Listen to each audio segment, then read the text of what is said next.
We're going to start the review of this Skoda Octavia by saying something that on the face of it sounds totally and utterly daft. This Skoda Octavia is like a Mercedes or a Volvo. No, don't go clicking away, we haven't gone totally bonkers. In the 1980s, if you wanted a solid, sensible estate car, you would go for a Mercedes 124 like one of these, or a Volvo 740 like one of these. They weren't flashy, they didn't wow you with visible technology, they just got on with the job of delivering fuss-free family motoring and providing an awful lot of luggage room.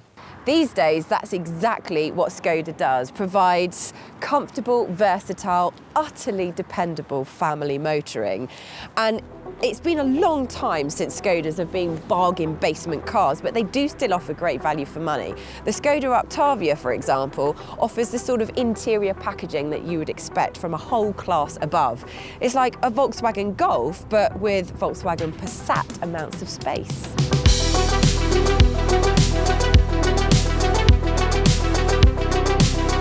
You can find them with a variety of efficient, mile-munching diesels, a plug-in hybrid powertrain that will please company car fleet managers, and the excellent 148 horsepower 1.5 turbocharged petrol that you find in so many cars from brands under the Volkswagen Group umbrella, which of course includes Skoda.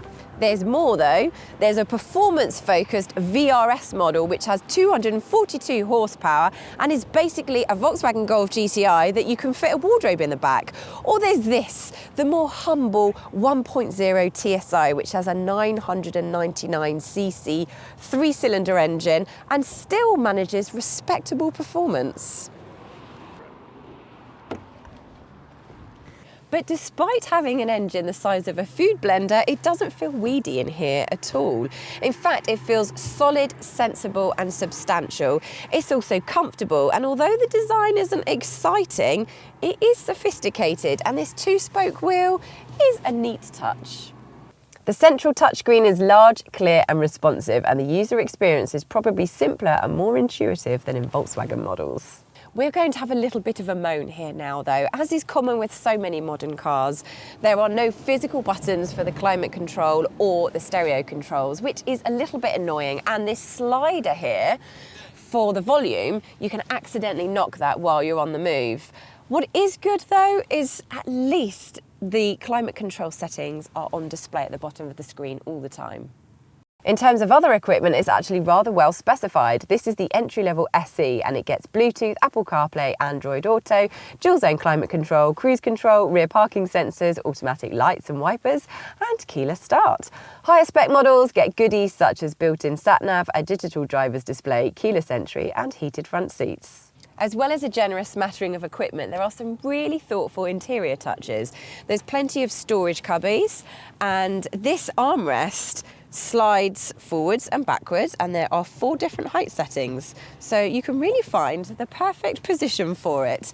And there's plenty of USB-C ports, including one right up here, which is perfect for dash cams. Other Skoda signature touches include the ice scraper that's tucked away in the fuel filler cap and an umbrella which you'll find in the driver's door. It looks like the Motorpoint team are looking after this one. And now, what's the space like in the back? Well, there's plenty of it. I'm only 5'4½", so it will feel spacious for me, but even if you're 6 foot, you'll be absolutely fine in here.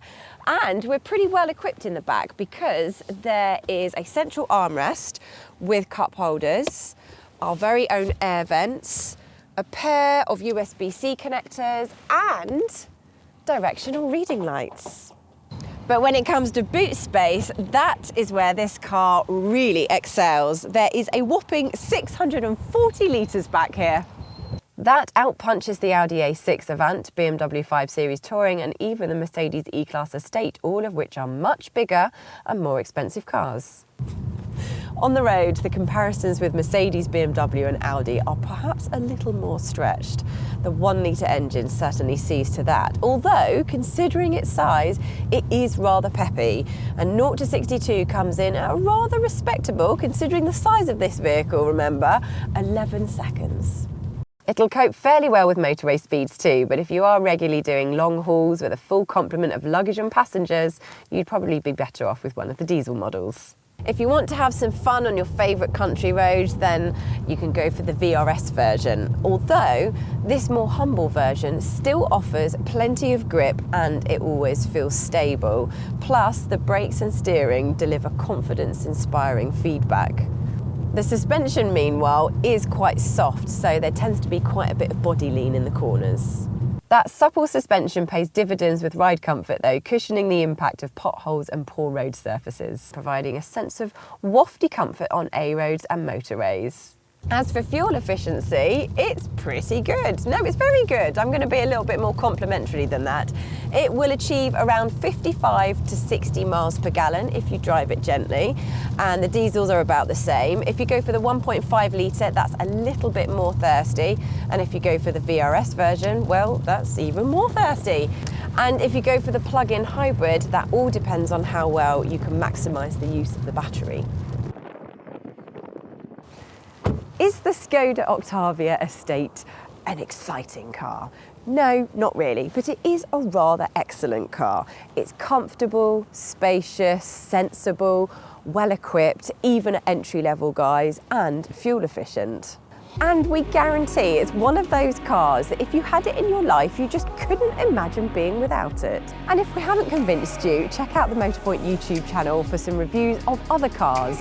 And while you're there, subscribe, like, click the bell icon on so that you catch all of our latest videos.